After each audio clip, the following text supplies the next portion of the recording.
अब मैथ से डर कहाँ जब मैं हूँ आपके साथ में। तो नमस्कार दोस्तों, आज हम मैट्रिसेस शुरू कर रहे हैं जो क्लास 12th का 3rd चैप्टर है। फर्स्ट और सेकंड हम बाद में करेंगे। अब मैथ्स में परेशान तो बहुत कर ही रखा है, बट क्या करें, पढ़ना पड़ता है ना।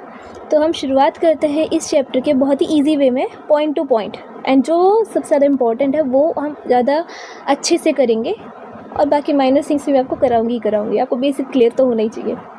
तो बेसिकली आप किसी भी मैट्रिक्स को लिखने के लिए आपको पहले तो कुछ सेट मिलेगा, कुछ भी मिल सकता है। वैसे आपका मैट्रिक्स चैप्टर में ऐसा कुछ आएगा नहीं कि मैट्रिक्स कैसे क्या करने हैं, आपको नॉर्मली जो मैं कराऊंगी वही आएगा। सो मैट्रिसेस की एक स्टैंडर्ड फॉर्म होती है, पर आपको नॉर्मल मैट्रिक्स बता देती हूँ दिखती कैसी है। नॉर्मली कोई सी भी मैट्रिक्स हमें इस टाइप की दिख जाती है कि कुछ एक रेक्टेंगुलर एरे होता है, उसमें कुछ थिंग्स डाल देते हैं। और ये थिंग्स क्या होती हैं, ये जो अंदर की थिंग्स हैं, जैसे कि 3 ले लो, 2 ले लो, 8 ले लो, ये सब होती हैं हमारे एलिमेंट्स। ओके, चलो इतना भी क्लियर हो गया होगा। उसके बाद आती है कि अच्छा यहाँ तक तो ठीक है, बट आगे क्या, आगे आता है हमारा कि रोज़ क्या होते हैं और कॉलम्स क्या होते हैं। वो मैं यहीं से बता देती हूँ। रोज़ होते हैं ये जो हॉरिजॉन्टल लाइंस होती हैं, ये वाली, ये जो हॉरिजॉन्टल होते हैं उसे हम रोज़ कहते हैं। ओके, और ये जो वर्टिकुलर होते हैं उसे हम कॉलम्स कहते हैं। बेसिकली ठीक ठाक से बताया जाए तो हमारे अगर हॉरिजॉन्टल लाइंस होती हैं उसे हम रोज़ कहते हैं, और जो वर्टिकुलर होते हैं उसे हम कॉलम्स कहते हैं। नो इशू यहाँ तक भी। आगे बढ़ते हैं। आगे हमारी मैट्रिक्स की स्टैंडर्ड फॉर्म होती है। मैं किसी मैट्रिक्स का नाम लेती हूँ, मैट्रिक्स का आप अल्फ़ाबेटिकली नाम रख सकते हो। मैंने एक एग्जांपल ले लिया ए, इसके एलिमेंट्स को मैं स्मॉल ए से शो करती हूँ। ठीक है, रेक्टेंगुलर एरे में फिट कर दी, मतलब ये मैट्रिक्स तो है। अब स्मॉल ए से हमें क्या होगा कि हमें मैट्रिक्स के एलिमेंट्स की पोजीशन मिल जाएगी। पोजीशन कैसे मिलेगी? फॉर एग्जाम्पल मैं कहती हूँ A11, ये क्या रिप्रेजेंट कर रहा है? अब देखो, कोई सी भी मैट्रिक्स में जो ए आई जे होता है, यहाँ पहला वाला नंबर आई, दूसरा वाला नंबर जे है। ओके, जो आई होता है वो होता है आयत रो, और जो जे होता है वो हमारा होता है जेथ कॉलम। जितना मुश्किल सुनने में लग रहा है उतना है नहीं, बहुत इजी कॉन्सेप्ट है। बताती हूँ कैसे होता है। जिस नंबर की रो है और जिस नंबर का कॉलम है, बस वही होता है ये। फॉर एग्ज़ाम्पल अगर आप इस वाले को देखोगे ना, यहाँ पे जो ये वाला देखा गया है, इसमें आपने देखा कि ये फर्स्ट रो थी। देखो ज़रा, फर्स्ट ही रो है और फर्स्ट ही कॉलम है, तो दोनों जगह 1 1 आ गया। ओके, बट अगला वाला ऐसा नहीं होगा। अगले वाले में रो देखो 1 ही रहेगी, बट कॉलम आ गया हमारा 2। ओके, ऐसे इसके अगले वाले में रो तो 1 ही है, बट कॉलम आ गया नंबर 3। ऐसे करते करते ये रो तो 1 ही रहेगी और कॉलम बढ़ता रहेगा। चीज़ बढ़ती रहेगी तो हम उस जगह एन लिख देते हैं, कुछ भी आ सकता है भैया, एंड का है ना। ऐसे ही नेक्स्ट रो लेते हैं। नेक्स्ट रो मतलब कि नेक्स्ट नंबर आ गया 2, बट ये कॉलम तो 1 ही रह गया। चलो अगला 2 रो 2 कॉलम, अगला 2 रो 3 कॉलम। तो अगर आप ध्यान से देखो तो ये कुछ ऐसा बन गया। आप इसे आसानी से कैसे कर सकते हो? 11 12 13 से लेकर जहाँ तक भी हो, 21 22 23 से लेकर जाते हैं, फिर 31, ऐसे 10 टाइम्स बढ़ाते जाते हैं। और ऐसे करते करते हमारा AN1, क्योंकि यहाँ पे देखो n बढ़ रहा है, ध्यान से, ये वाला देखो, ये वाला देखो, ऐसे यहाँ पे n बढ़ रहा है तो वही, और 2 का 2, n बढ़ रहा है तो वही, 3 का 3, और यहाँ तक आते आते हमारे दोनों चीज़ें का कोई हमें पता नहीं होता। ठीक है, तो ये होती है स्टैंडर्ड फॉर्म। इस ए को कॉम्पैक्टली हम ऐसे भी लिख सकते हैं। और यहाँ पे कुछ m क्रॉस n आ गया। अब ये m क्रॉस n नई चीज़ क्या है? ये m cross n is nothing but the next topic, order of matrix. Order of matrix क्या होता है? पर ऑर्डर ऑफ मैट्रिक्स समझने के लिए ज़रा एक मैट्रिक्स लेते हैं। इसमें मैं 1 2 3 4 5 6 7 8 9 फिल करती हूँ। ऑर्डर क्या होता है? ऑर्डर को लिखते ही m क्रॉस n से है, बट यहाँ पे m क्या है? नंबर ऑफ रोज, और n क्या है? Number of columns. Okay, so number of रोज यानी कि यहाँ पे रोज कितनी है? अब अगर हम रोज को ध्यान से देखें तो ये रही 1 रो 2 रो 3 रो, 3 हो गया। क्रॉस तो बनाना ही बनाना है। और कॉलम कितने हैं? 1 2 3 हो गए हमारे पास कॉलम। तो इसका ऑर्डर पता चल गया। चलो एक और एग्जांपल लेते हो, आपको करने का मौका देती हूँ कि ज़रा बताना इसका क्या होगा। 1 2 3, इसका ऑर्डर क्या होगा? इसका ऑर्डर अगर हम ध्यान से देखें तो रो कितनी हो गई? 1 2 3, क्रॉस कॉलम कितना हो गया? 1, तो 1 आ गया इसका। सिमिलरली एक आपके लिए है 1 2 3 4 5 6, इसका और 1 का ऑर्डर क्या क्या होगा? मैं इसे क्वेश्चन नंबर 1 का फर्स्ट पार्ट और सेकंड पार्ट कह देती हूँ, मुझे ज़रूर बताना। I give a thumbs up कि आपका सही है कि नहीं है, नहीं तो बाकी बच्चे तो आपकी हेल्प कर ही देंगे और आप खुद दूसरों की हेल्प कर सकते होंगे। एक्चुअली आपको किसी की चाहिए ही नहीं होगी, आपको पता होगा कि मैं जो कर रहा हूँ सही है। ठीक है, नेक्स्ट थिंग क्या आती है, चलो यहाँ तक तो हमें आइडिया लग चुका है। और टाइप्स ऑफ मैट्रिसेस से करने से पहले मैं एक एग्जांपल लेना चाहूँगी ताकि आपको आइडिया हो कि आपको एलिमेंट्स से मैट्रिक्स कैसे बनाया आया कि नहीं बनाना। ठीक है, let's go through this example. ये बहुत ही अच्छा एग्जांपल है। आपको क्या बनानी है, एक 3x2 मैट्रिक्स बनानी है। ठीक है, उसमें क्या एक और इन्फॉर्मेशन, देखो 2 इन्फॉर्मेशन मिलेगी, एक तो ऑर्डर और दूसरा एलिमेंट कैसे निकालेंगे। एलिमेंट निकालने का तरीका उन्होंने दे दिया ये। ठीक है, चलो सॉल्यूशन देखते हैं कैसे होगा। सबसे पहले 3x2 देखना है। 3x2 मैट्रिक्स का मतलब क्या है कि नंबर ऑफ रोज मिल गई हमें 3 एंड नंबर ऑफ कॉलम्स मिल गए हमें 2 according to the first one कि हमने कैसे करी थी। तो स्टार्ट करते हैं, हम पहले एक नॉर्मल जो स्टैंडर्ड मैट्रिक्स बनती है वो बना लेते हैं। सो A11 A12 कॉलम तो 2 ही है, ऐसे ही A21 A22 A31 A32। देखो मैक्सिमम नंबर ऑफ रो मतलब मैक्सिमम आई जो है, आई यहाँ से लेते हैं ना, AIJ लिखते हैं, वो मैक्सिमम 3 तक जाएगा जो कि हम ले गए, और J मैक्सिमम 2 तक जाएगा जो कि हम वहीं तक लेके गए। ठीक है, अब A11 निकालने के लिए मैं I और J मुझे दोनों 1 1 मिल गए, तो मैं उस जगह मॉड के अंदर, मॉड का करता है कि जो भी नेगेटिव थिंग होगी उसे पॉजिटिव लेके आता है। जहाँ पर I है वहाँ पर भी 1 और जहाँ पर J है वहाँ पर भी 1 पुट करके हम निकालेंगे। अब 1 - 3 हो गया ये बेसिकली, 3 1 जा 3 और 1 - 3 माइनस का 2 होता है, बट क्योंकि ये मॉड के अंदर है तो ये प्लस का 2 आ जाएगा बाहर, और 2 से 2 कैंसिल होके हमारा आंसर 1 हो जाएगा। ओके, तो हमें पहला एलिमेंट मिल गया। चलो बनाते जाते हैं। मैट्रिक्स में पहला एलिमेंट आ गया 1। अब सेकंड देखेंगे A12, यहाँ पे फिर से वही हाफ, दोनों जगह 2 2। ठीक है, हाफ का हाफ, 2 में से 6 गया तो 4 बचा, माइनस का बट प्लस का आ जाएगा मॉड की वजह से, तो ये भी कटा और आंसर आ गया हमारे पास 2। लो सेकंड वन आ गया। अच्छा 1 2 था, सॉरी, तो यहाँ पे 1 आएगा। ये जो चीज़ हमने निकाली है वो हमने यहाँ की निकाल ली है ना, कोई बात नहीं। यहाँ 1 आएगा तो ये 5 हो जाएगा, तो ये 5/2 बन जाएगा। Let me erase it. ठीक है, 5/2 आ गया। It's okay. अब ऐसे करते करते करते करते हमारी मैट्रिक्स बननी चाहिए कुछ इस तरीके की।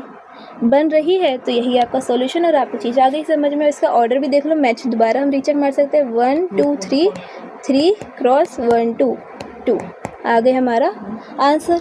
नेक्स्ट एक और टाइप का क्वेश्चन लेके देखते हैं कि मानो एक मैट्रिक्स है जिसके पास 8 एलिमेंट्स हैं। कितने एलिमेंट्स है? 8। तो वो क्या क्या ऑर्डर्स अटेन कर सकती है, उसके पास क्या क्या ऑर्डर्स हो सकते हैं। ठीक है, उसके लिए आपको क्या देखना पड़ेगा कि हम 8 के फैक्टर्स क्या क्या निकाल सकते हैं। 8 किस किस के टेल में आता है बेसिकली? 8 1 के टेल में आता है। ठीक है, कितने पे आता है? 8 पे, ये लो बन गया एक ऑर्डर। उसके बाद 8 2 के टेल में आता है, 4 पे एक और ऑर्डर। अब ऑर्डर 4 2 और 2 4 अलग अलग चीज़ें हैं। ठीक है, क्योंकि इससे रो और कॉलम दोनों बदल रहे हैं, तो ये मत करना 8 1 जा 8 होता है तो 1 8 जा क्यों लिखूँ, तो दोनों लिखने होंगे। 1 8 जा 2 4 जा होता है तो हमने वो डाल दिया, बट अगेन 4 के टेल में भी 2 पे आता है तो एक और ऑर्डर बन गया, और एक और 8 के टेल में 1 पे आएगा तो एक और, तो हमारे पास ये 4 ऑर्डर बन गए। एक और ऐसे ही क्वेश्चन देखते हैं। क्वेश्चन में अब आपके पास कितने एलिमेंट्स हैं? 9 एलिमेंट्स हैं। ओके, तो इसका ऑर्डर क्या क्या हो सकता है?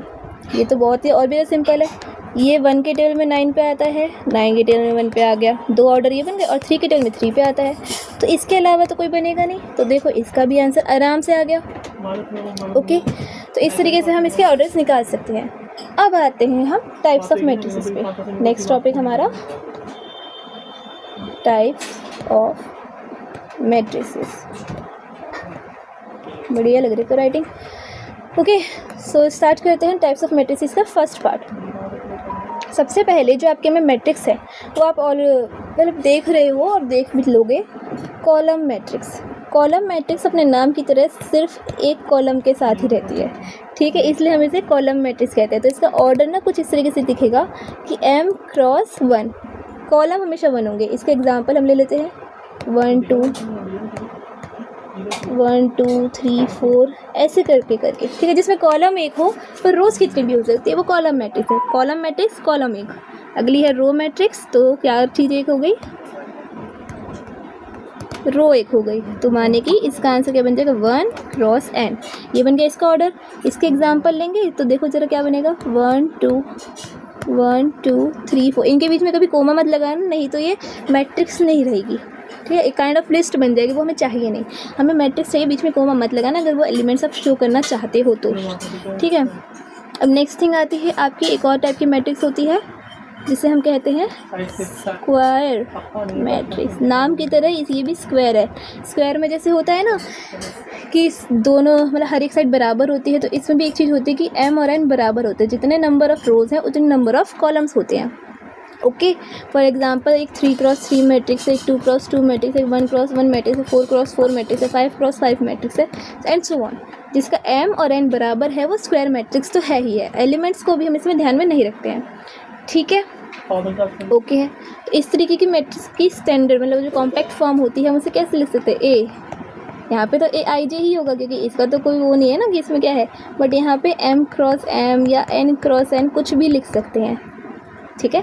ये स्क्वायर मैट्रिक्स हो गई। अगर m क्रॉस m है तो ऑफ ऑर्डर m, और अगर n क्रॉस n है तो ऑफ ऑर्डर n, ठीक है। चलो ये भी बहुत ही बढ़िया बात हो गई। अब नेक्स्ट थिंग क्या होती है, आपको पता चलना चाहिए, हमारा 4th नंबर है ना, ओके। एक और चीज़ आती है इसी में, डायगोनल मैट्रिक्स। डायगोनल जैसे आपने पुरानी पिछले वाले वाले कभी शेप्स पढ़ी है ना, तो उस शेप्स में होता है कि एक शेप है, ये जो क्रॉस बन रहा है वो इसके डायगोनल 1 एंड डायगोनल 2 है, ये रे स्क्वायर उसमें जो बन रहा है वो उसके डायगोनल्स हैं। तो ऐसे ही हमारी मैट्रिक्स के अंदर भी डायगोनल्स होते हैं। कैसे होते हैं, मानो एक मैट्रिक्स है 1 2 3 4 5 6 7 8 9, ठीक है।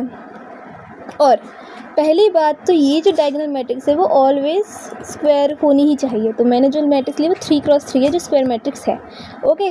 अब इसमें डायगोनल क्या हो गया, ये वाला, ये जो मिड निकल रहा है वो डायगोनल है, okay. So this is your diagonal, यानी कि सारे ए आई आई, ओके। तो हमारे डायगोनल्स हो गए। तो ये इसका एग्जाम्पल हो गया। अब एक और एग्जाम्पल लेते हैं और एक और टाइप लेते हैं, स्केलर मैट्रिक्स। स्केलर मैट्रिक्स में एक हमेशा जब भी वर्ड स्केलर आएगा ना मतलब कुछ कॉमन निकल रहा होगा, तो स्केलर मैट्रिक्स से भी आपकी चीज़ें कॉमन निकलती है। सबसे पहली बात, स्केलर मैट्रिक्स होने के लिए वो एक डायगोनल मैट्रिक्स तो होती ही होती है, और उसके जो नॉन डायगोनल एलिमेंट्स हैं वो सारे ज़ीरोज़ होने चाहिए। फॉर एग्जांपल अगर मैं किसी मैट्रिक्स को ले रही हूँ, यहाँ 3 ले रही हूँ, यहाँ 3 ले रही हूँ, तो बाकी चीज़ 0 डायगोनल एलिमेंट्स होने चाहिए, और इससे कुछ ना कुछ कॉमन निकल जाना चाहिए। जैसे 1 1 0 0 कॉमन निकल रहा है ना, ये इसका स्केलर आ गया। सिमिलरली एक लेते हैं जो आपकी बुक में गिवन एक एग्जाम्पल बढ़िया सा, ठीक है, एक ये वाला लेते हैं, तो इससे भी √3 कॉमन निकल रहा है, 1 1 1। अब देखो जो अंदर रह जा रहा है वो इस टाइप का बन जाएगा, ओके। ऐसे ही हम चीज़ करेंगे। अब नेक्स्ट थिंग आती है आइडेंटिटी मैट्रिक्स। नंबर हमारा 6 आ गया। आइडेंटिटी मैट्रिक्स अपने नाम के ही तरह आइडेंटिटी मतलब 1 वाली मैट्रिक्स है, पर ये होती कैसे, ये भी स्क्वायर ही होती है मैट्रिक्स। आपने डायगोनल पढ़ा, स्क्वायर पढ़ा, स्केलर पढ़ा और आइडेंटिटी पढ़ा, ये जो 4 मैट्रिसेस हैं वो स्क्वायर होनी ज़रूरी है, ठीक है। बाकी नहीं होती, कॉलम नहीं होगी, रो नहीं होगी, और आगे जो आने वाली 0 मैट्रिक्स वो भी नहीं होगी, आपकी ये होनी चाहिए, ठीक है। अब आपका आइडेंटिटी मैट्रिक्स कैसी होती है, आइडेंटिटी मैट्रिक्स वो जिसमें सारे ए आई जेज जो हैं वो सारे 0 हो, और जितने भी ए आई आईज या ए जे जेज हैं वो सारे 1 हो। फॉर एग्ज़ाम्पल 1 1 1, अब बाकी चीज़ें 0, मतलब डायगोनल एलिमेंट्स 1 हो और बाकी सारे एलिमेंट्स 0 हो तो वो आइडेंटिटी है। तो this is an identity matrix. For example एक और ले लेते हैं 1 1 0 0 1, ठीक है। तो ये भी एक आइडेंटिटी मैट्रिक्स है, और सिमिलरली जस्ट 1 भी एक आइडेंटिटी मैट्रिक्स है, ओके। तो ये सारी आइडेंटिटी मैट्रिक्स हो गई। Next thing 7th topic, zero matrix.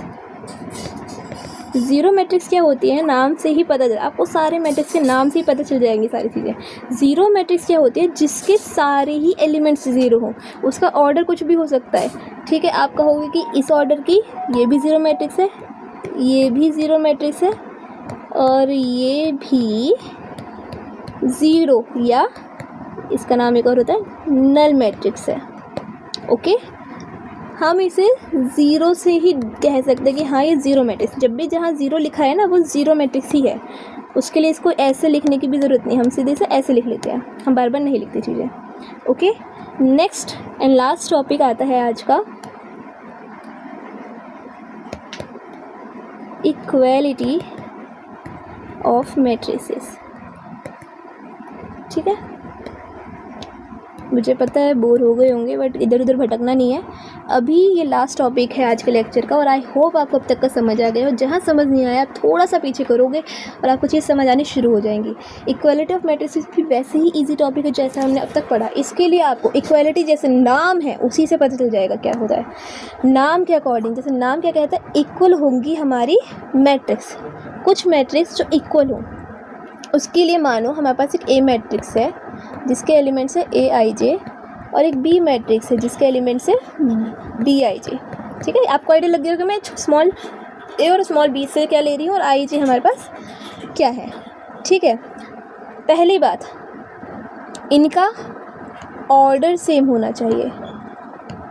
ठीक है, और दूसरी बात, हर एक और एलिमेंट जो कॉरस्पॉन्डिंग हो वो बराबर होना चाहिए। अगर ऐसा हो गया तो आपकी वो मैट्रिक्स इक्वल है। फॉर एग्ज़ाम्पल मैं दो मैट्रिक्स लेके देखती हूँ। ठीक है, तो एक मैट्रिक्स 1 से देखते हैं, 1 2 3 4। क्या ये मैट्रिक्स इक्वल है? पहली बात तो हम ऑर्डर चेक करेंगे, ऑर्डर तो दोनों के सेम ही है, ये भी 2 क्रॉस 2 है, ये भी 2 क्रॉस 2 है। पहली कंडीशन सेटिस्फाई होती है। दूसरी कंडीशन है कि इनका कॉरस्पॉन्डिंग एलिमेंट, मतलब जो A11 पे है वो दोनों बराबर हो, जो A22 पे है वो दोनों बराबर हो, जो A21 पे है वो भी बराबर हो, और जो A12 पे है वो भी बराबर हो। तो 1 और 1 कॉरस्पॉन्डिंग बराबर हो गए, 4 और 4 कॉरस्पॉन्डिंग बराबर हो गए। बट क्या 2 और 2 है यहाँ पे? नहीं, तो ये मैट्रिक्स दोनों इक्वल नहीं है।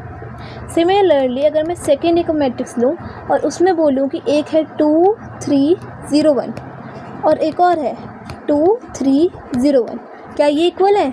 चेक करते हैं, ये भी 2 क्रॉस 2 है, ये भी 2 क्रॉस 2 है, और इनके एलिमेंट्स भी कॉरस्पॉन्डिंग बराबर है। तो this is not equal but this is equal. अब इसमें हम यूज़ कैसे करते हैं, चलो एक क्वेश्चन लेके देखते हैं। ठीक है, इसका यूज़ देखते हैं कहाँ पे हो सकता है। अब एक मैट्रिक्स है जिसके एलिमेंट्स कुछ आपको ऐसे दे रखे हैं।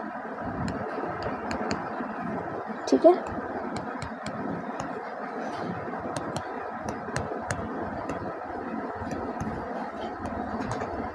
ये एक मैट्रिक्स है और आपको बोल रखा है कि ये और अगली जो मैट्रिक्स आ रही है ये दोनों ही बराबर हैं। बराबर हैं बोले तो कि इनके ऑर्डर सेम है और इनके कॉरस्पॉन्डिंग एलिमेंट्स भी फिर सेम ही होने चाहिए। जस्ट अ मिनट,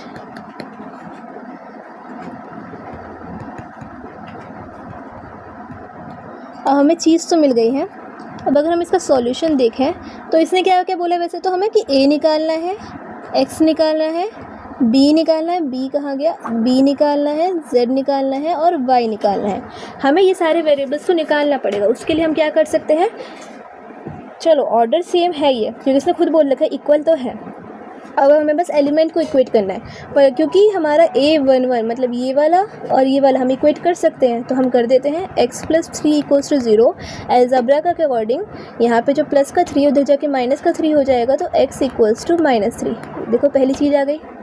ठीक है, नेक्स्ट थिंग, एक और थिंग लेते हैं z + 4 की। सो z + 4 किसके बराबर है, 6 के बराबर। यूज़ करेंगे, 6 - 4 हो जाएगा, उधर जाके प्लस की चीज़ माइनस हो जाती है, तो z आ गया हमारा 6 - 4 करके 2। एक और चीज़ निकालते हैं, a - 1 -3 के बराबर है, सो a = -3 + 1 = ओके, ए मतलब -3 + 1 करा तो मतलब 1 - 3 भी लिख सकते हैं इसे, प्लस वाली चीज़ पहले और माइनस वाली चीज़ बाहर। अब 1 - 3 क्या होता है -2, तो ए की वैल्यू आ गई। ठीक है, नेक्स्ट थिंग आएगी हमारी बी और वाई के लिए और एक सी के लिए। अच्छा सी तो मैंने टिक ही नहीं करा, सी भी निकालना है मैं। ठीक है, तो अभी हमारे पास 3 चीज़ें और हैं। सो सी देखते हैं पहले। 2c + 2 हमारा 0 के बराबर है कॉरस्पॉन्डिंग एलिमेंट्स के अकॉर्डिंग, तो हमारा 2c हो गया -2 के बराबर और c हो गया -2/2 करके -1 के बराबर, तो c आ गया मेरा -1। ठीक है, नेक्स्ट थिंग आती है हमारे पास b के लिए। सो b - 3 = 2b + 4, ये निकाला। अब b को b के पास भेज दो, नंबर्स को नंबर के पास भेज दो। सो भेजते हैं। b - 2b = 4 + 3, जो चीज़ माइनस की वो प्लस में चली गई, जो चीज़ प्लस की थी वो माइनस में चली गई। अब b की चीज़ें निकालें तो हमारे पास क्या आएगा, just a minute. Okay, b में से 2 गया, मतलब वह एक b में से 2 भी चले गए, तो आपका आंसर आ गया माइनस का b। और 4 और 3 करा तो 7, तो यानी b को हम माइनस के साथ भेज सकते हैं ना, माइनस इधर उधर, तो हो सकता है ये वाला काम। अब लास्ट थिंग बची है y के लिए, तो 2y - 7 = 3y - 2 हो गया। अब y को y वाली तरफ भेज देते हैं और नंबर्स को नंबर्स वाली तरफ भेज देते हैं, तो 2y - 3y = -2 + 7, प्लस को हम पहले लिख सकते हैं, तो 7 - 2 भी हो गया ये वाला काम। अब y में से 2 में से 3 गया तो माइनस का y रह गया, और 7 में से 2 गया तो 5 रह गया, तो y आ गया हमारा -5। ठीक है, आपको आइडिया लग गया कि कैसे हम इक्वालिटी से वेरिएबल्स निकाल सकते हैं। इस टाइप का 1 नंबर का क्वेश्चन आ सकता है जो कि बहुत ही ज़्यादा इजी है। एंड आई होप आज के सारे कॉन्सेप्ट्स आपको क्लियर हो गए होंगे।